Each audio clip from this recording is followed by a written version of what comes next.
आज आप लोगों को चिंता में खुद को बर्बाद मत करो। अध्याय 2 में आगे की कहानी जानने को मिलेगी। उससे पहले आप लोग चैनल को सब्सक्राइब कर दीजिए। बुद्ध ने कहा, मुख्य कर्म में सबसे पहला कारण है अति महत्वाकांक्षी होना। महत्वाकांक्षी होना अच्छी बात है, लेकिन क्या कभी आपने इस बात पर ध्यान दिया है कि इंसान के लक्ष्य कभी भी पूरे ही नहीं होते हैं। उनका एक लक्ष्य पूरा हुआ नहीं कि वह दूसरे की तरफ भागने लगता है, दूसरा पूरा हुआ तो तीसरे की तरफ, और इस तरीके से वह अपने लक्ष्य पाने के लिए जिंदगी भर गोल घूमता रहता है। इसलिए जो व्यक्ति अति महत्वाकांक्षी होता है, जिसने बड़े बड़े लक्ष्य बनाए होते हैं, वह वर्तमान में कभी नहीं पाता। उसका मन सदैव भविष्य की योजनाएं बनाने में ही व्यस्त रहता है। उसका शरीर तो वर्तमान में रहता है, लेकिन मन भविष्य में ही रहता है, जिससे मन और शरीर के बीच दूरी पैदा हो जाती है और वह तनाव भरी जिंदगी जीने लगता है। बुद्ध के मुंह से यह बात सुन उस लड़के ने कहा कि बुद्ध जी, तो फिर इसका मतलब है कि हमें लक्ष्य नहीं बनाना चाहिए, क्योंकि लक्ष्य बनाना भी तो महत्वाकांक्षा ही है।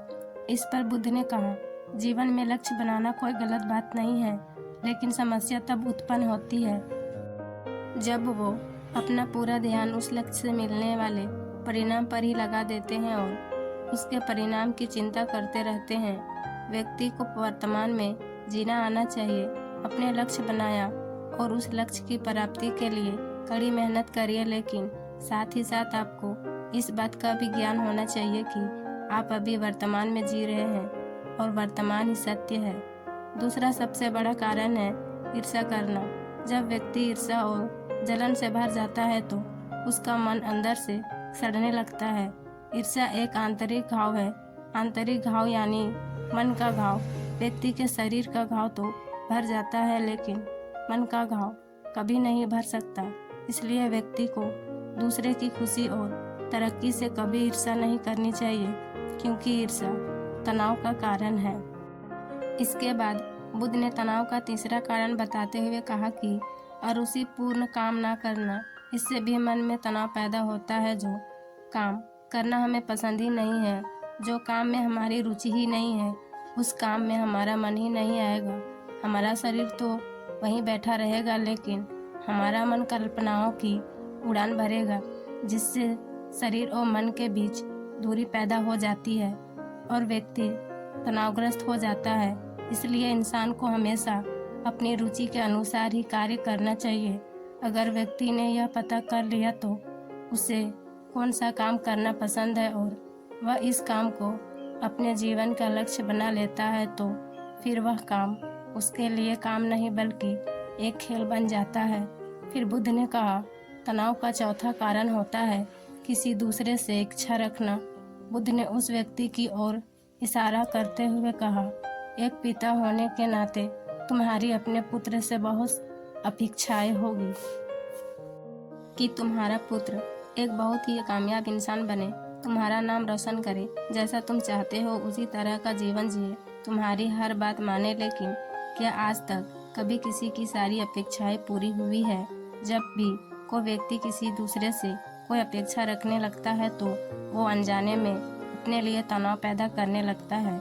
जरा सोचो कि अगर तुम्हारा बेटा तुम्हारे अनुसार काम नहीं कर रहा है और वो नहीं बन पा रहा है जो तुम उससे बनाना चाहते हो, तो निश्चित रूप से तुम्हारे दिमाग को तनाव पकड़ लेगा। तुम तनाव से भरे जीवन जीना शुरू कर दोगे और इस तनाव के बस में आकर तुम ऐसा व्यवहार करोगे, ऐसी बातें करोगे कि तुम्हारा अपने पुत्र के साथ संबंध और भी खराब चला जाएगा।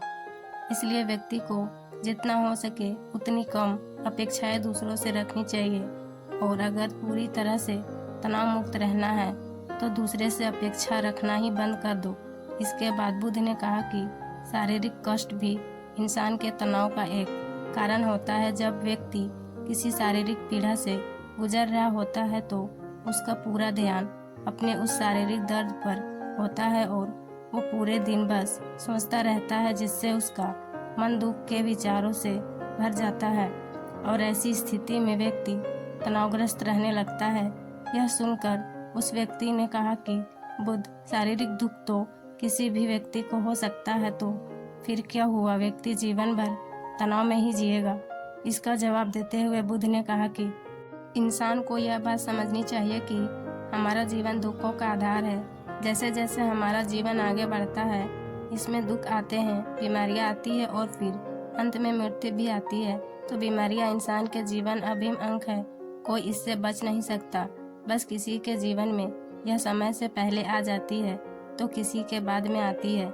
जब इंसान का मन इस बात को अच्छे से समझ लेगा तो फिर वह अपनी बीमारी के बाद भी जीवन का अभिन्न हिस्सा है और इसके लिए व्यक्ति को शारीरिक रूप से भी अभ्यास करते रहना चाहिए।